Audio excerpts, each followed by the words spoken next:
Pro tips for Battlefield 1. The game has been out for a few weeks now. People have settled in, they figured out what they like and what they don't like, they found their style, and they're sticking with it.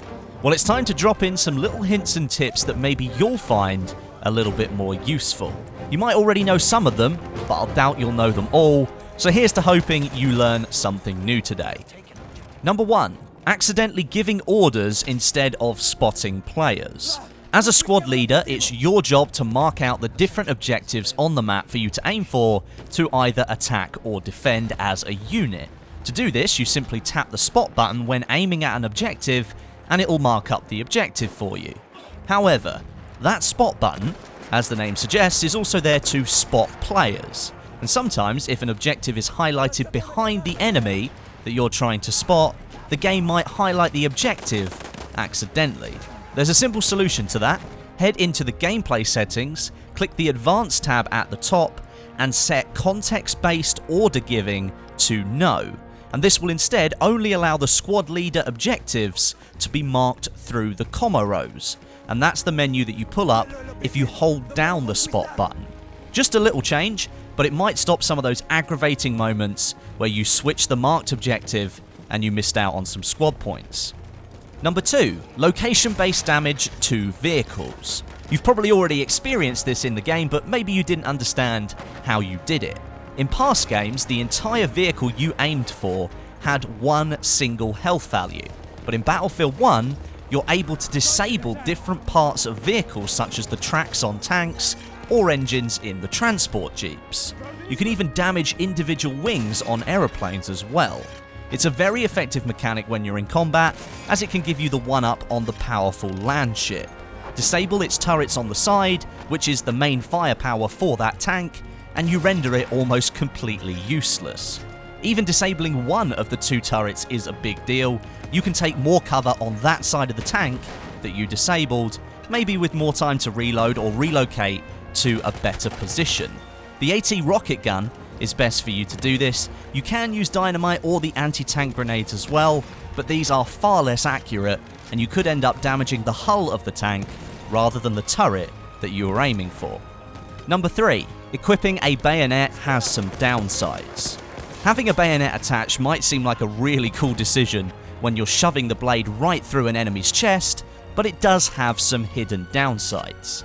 First of all, it negatively affects the recoil of your weapon, meaning it's harder to control overall, and that can put you at a disadvantage during gunfights, particularly at longer ranges. Secondly, and perhaps the most important, having a bayonet attached increases the time it takes your soldier in the game to bring the weapon up after sprinting.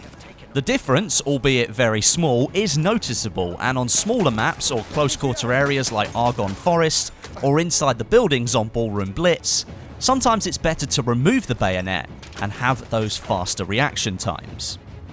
Number 4. Equipping a bayonet has some upsides. Now, having just told you why a bayonet can be bad for you, what does it do that's good? Well, besides the obvious takedown system, it can also help you cross small bodies of water nice and quickly.